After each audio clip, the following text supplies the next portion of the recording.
Every Tuesday night at 7 o'clock, and we're here to talk about Davenport's football program, which got off to a great start Saturday in this season opener. Hello, everyone. I'm Rick Berkey alongside with the head coach, Sparky McEwen, and talk a little bit right away about Davenport's opening win, 31-17 at home. We'll talk about the game, Coach, but first let's talk about the great turnout. Your fans were there, the students were there. It was a beautiful day. It was just a great day all the way around. Oh, it was perfect. It was perfect, and, it was a little warm, but I'll take that versus the cold, obviously. But, coming into this game, we were very excited about it and playing at home, and, wow, we turned up. We turned up strong. I talked to you before the game, and you said first game, it's not so much jitters as the lack of focus sometimes that broken tackles turn 5-yard plays into 25-yard plays, and didn't see a whole lot of that from my end at least. I was pleased. I was pleased with our effort on defense and the, tackling and securing the ball and things like that, so we had no turnovers. That was super important, and there were some assignments that were blown, as you can expect, at a game of the first game of the year. You had to be pleased on all sides. 24-0 at the half. You shut them out. Your defense pitches a shutout. Your offense gets 3 touchdowns and a field goal. So at the half, you had to feel pretty good. I did. I thought it was a well-rounded effort from special teams because we banged a long field goal, if you recall, in that first half as well. We tackled the ball very well. We took care of the ball. We began to stall out on a couple drives, and I was kind of concerned going in. I talked to the boys at halftime and said, hey, we've got to go out and have a full effort here in the second half, and we did not perform the way I wanted to in that second half, but they did enough to get the victory and to move forward. You mentioned that field goal that was kicked by Brandon Gilo. He's going to be our special player guest a little bit later on in the show.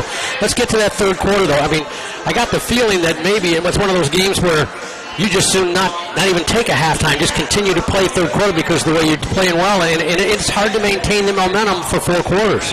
Some of you feels when you're playing a game of that magnitude early, there's a confidence that is a false confidence. We went up 24-0 in that game, and I truly felt like our kids, they took a step back. Okay, they got comfortable with things, and in this game, you've got to have that instinct where you want to put them away. You want to put them away early. To their credit, they came out and they fought us as hard as they could. And they won that third quarter 10-0, and then all of a sudden, they're only down 14 points. And, it definitely was a scare for us all, but to our boys' credit, they did a really good job of sucking it up and finishing the job. When you lose momentum, you need your playmakers to step up, and Preston Smith did just that. A nice catch and an even better run on a scoring pass of 32 yards in that fourth quarter to give you that 3-touchdown lead again. I was so proud of him because he came back from a significant injury the year before, and on the sideline you could see our doc, that was pretty excited because that was his work out there, and extremely excited for Preston. He's a young man that has an NFL grade and has the potential to play at other levels here post his collegiate career. Another receiver that stepped up big for you, Antoine Collins. He made some big catches for first downs and a touchdown as well. He's a newcomer to us. Yeah. And, we got him in January, and as advertised, he's fast. He's a tough kid. He plays hard. He's a great teammate.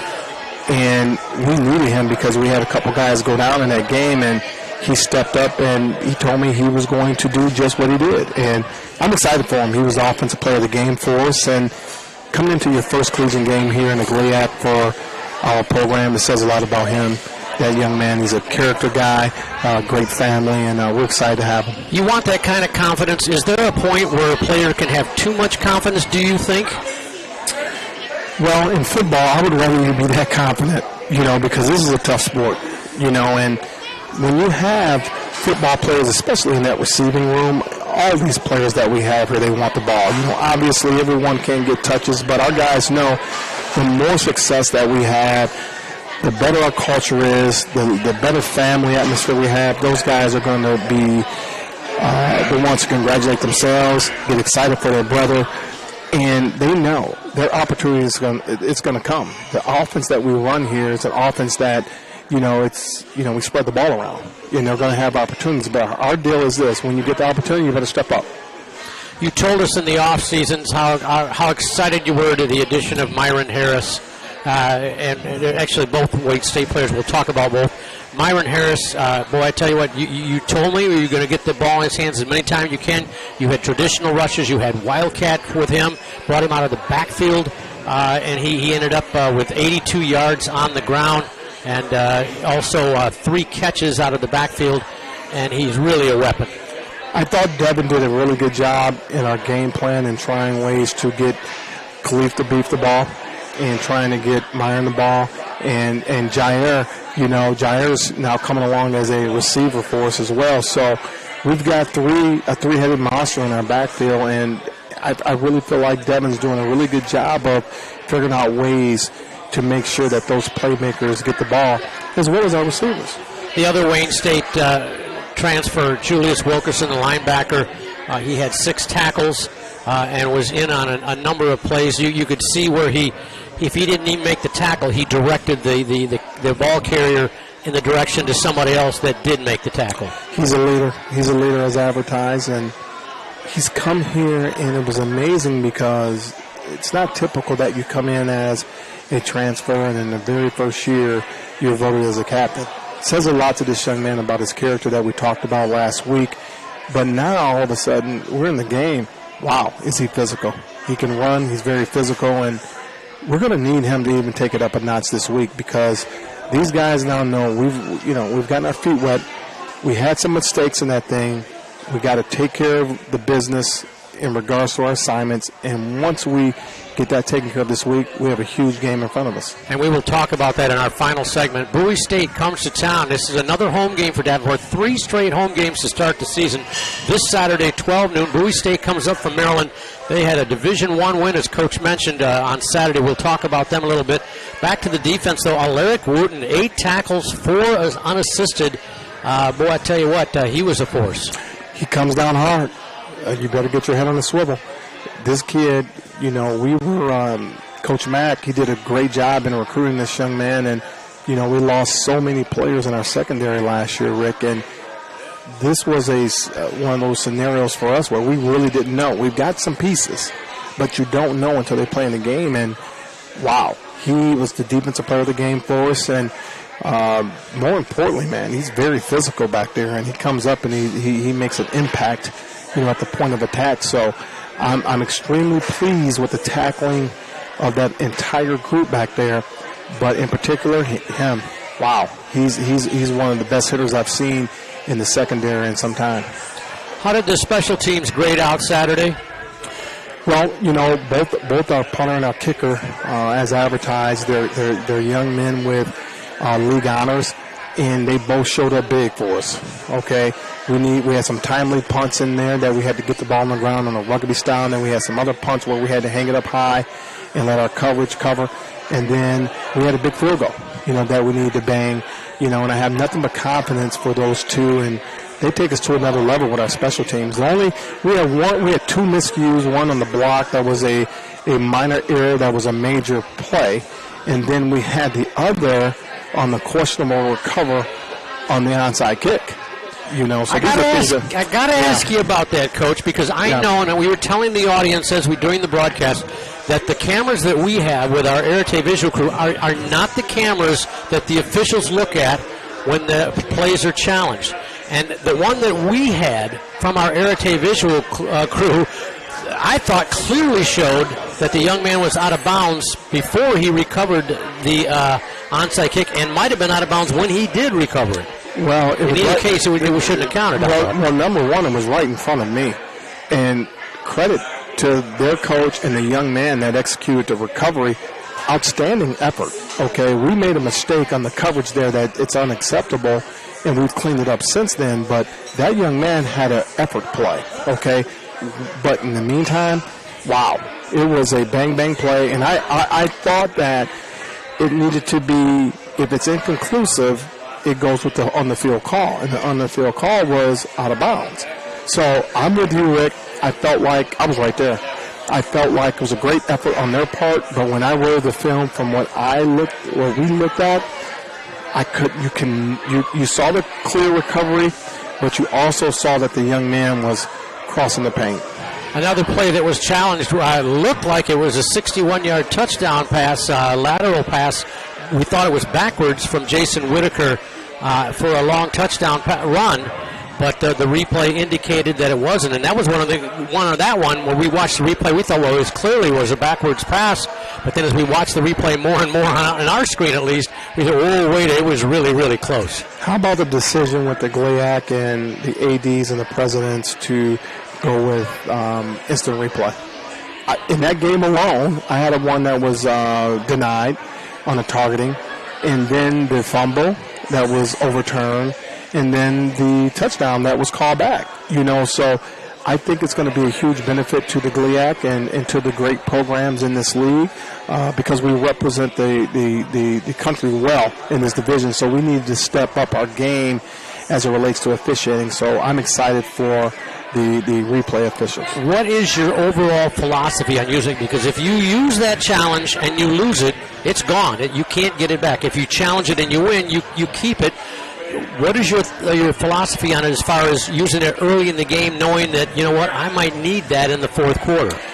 Just based alone on the first game, you're going to want to hold on to that challenge as long as you can. Because there's so many the tide changes so often in the game, and I could have used it for a couple of calls late in that game. And here we are up 24-0, and then that thing started getting close, and I needed a challenge, and I couldn't utilize my challenge. So I'm 0 for 1, but just like my timeouts, I like to hold on to those things, as you know, Rick, as long as I can, just to manage the game. We're going to have to do the same thing with the challenges. All right. Well, we're going to take a break, let you enjoy some good Uccello's food here in Caledonia. We're going to bring your all-conference place kicker, Brandon Gilo, here to talk a little about his career so far and what a great job he's done in your package. Before you go, just give us a couple things about his value to your team. Well, it's not often that kickers are voted as one of the captains of a football team. We're very fortunate to have this type of young man on our football team, and when you're voted as a captain, that's really, you're held in the highest regards of the sport. His intensity, his play on the field speaks for itself, but off the field, I couldn't be more proud of this young man. The way he goes about his business, academically he's extremely strong, but here's a guy that's passionate about his life and what he wants to do with his life. He's deep into his faith. I couldn't be more proud of this young man and saying that, he works for us, and he's a part of the DU family, and he's going to have something to do with the outcome of many games just like he did last year. All right, we're going to take a break. We're going to bring Brandon Gilo up and talk about that, so stay with us. The Davenport Coaches Show from Uccello's in Caledonia continues here on DUPanthers.com.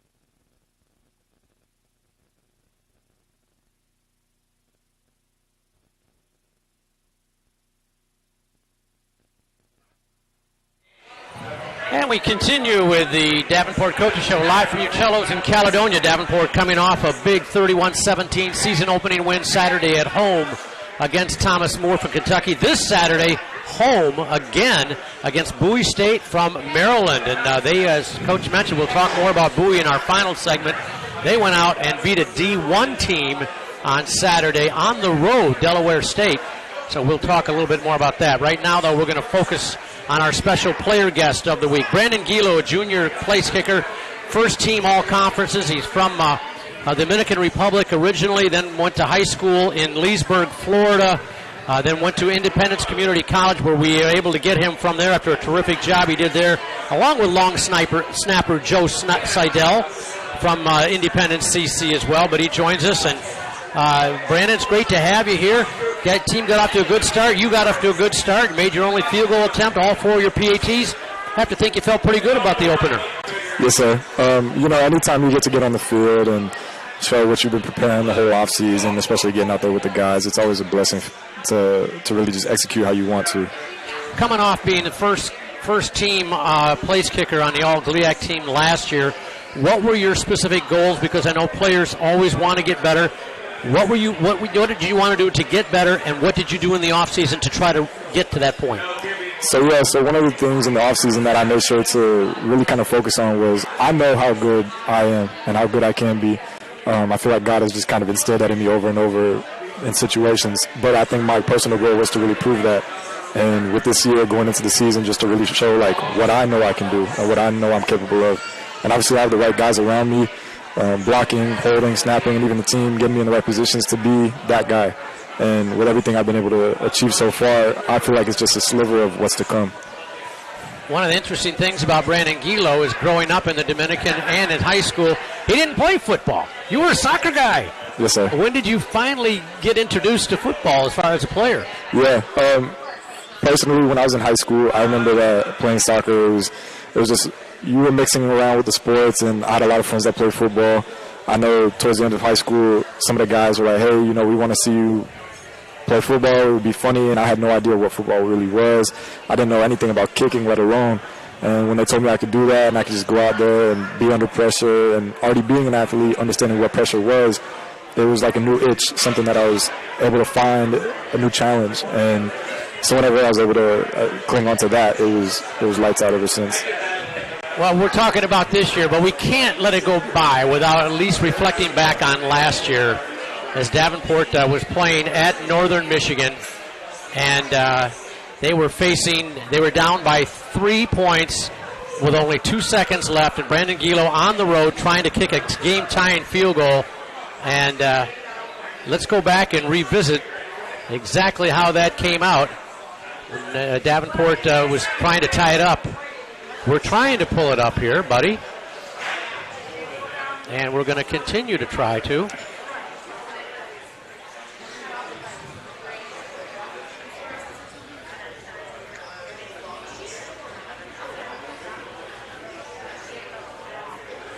I'm trying, buddy. Stay with me.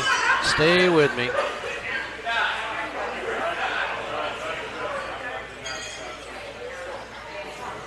Well, I'm afraid we're not going to get it here. I had it all set to go in the pregame, but things happen, and we're not able to. But in any case, trust me, he made a game-tying field goal on the final play of regulation there to send it into overtime, where Davenport eventually won that.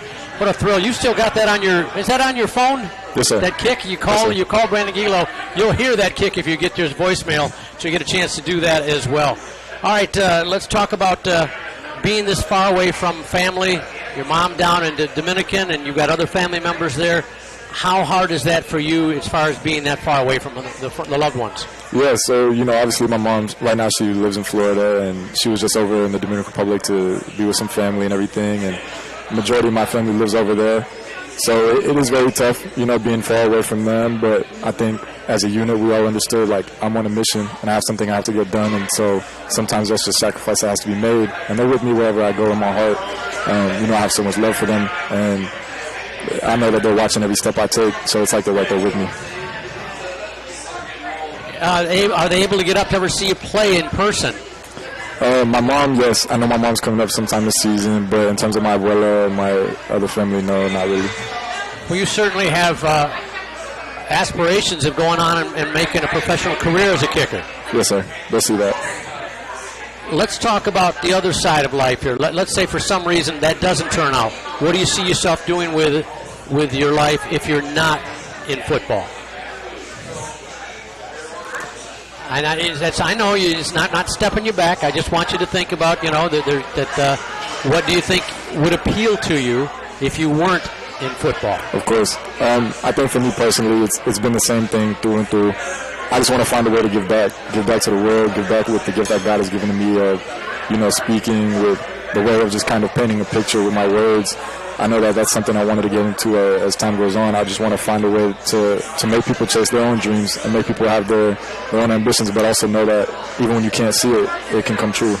All right, to get to that professional thing, who have been some of the key people as far as technique-wise teaching you to become a better kicker? Who have been key instruments in you getting to where you are today?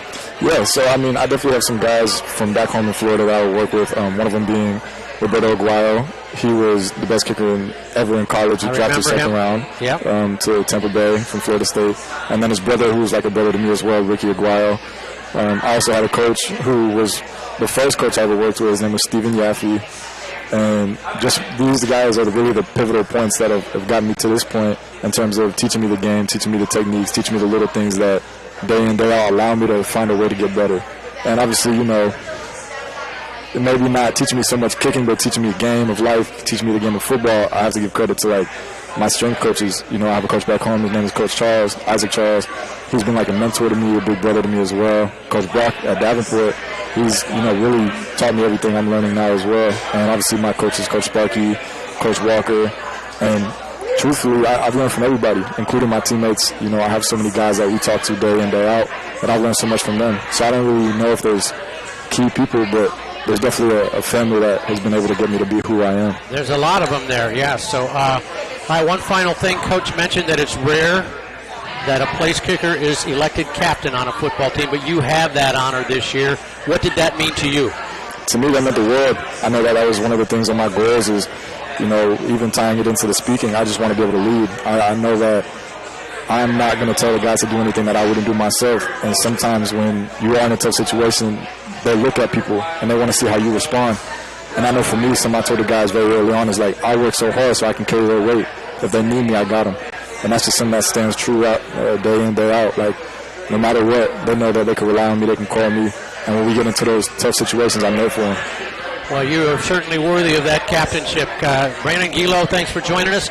Keep up the great work. We're looking for more big things from that strong left foot of yours. Yes, sir. It'll happen. All right, we're going to take a break. We're going to come back with Sparky McEwen and talk about this Saturday's opponent, Bowie State from Maryland. Join us. Stay with us.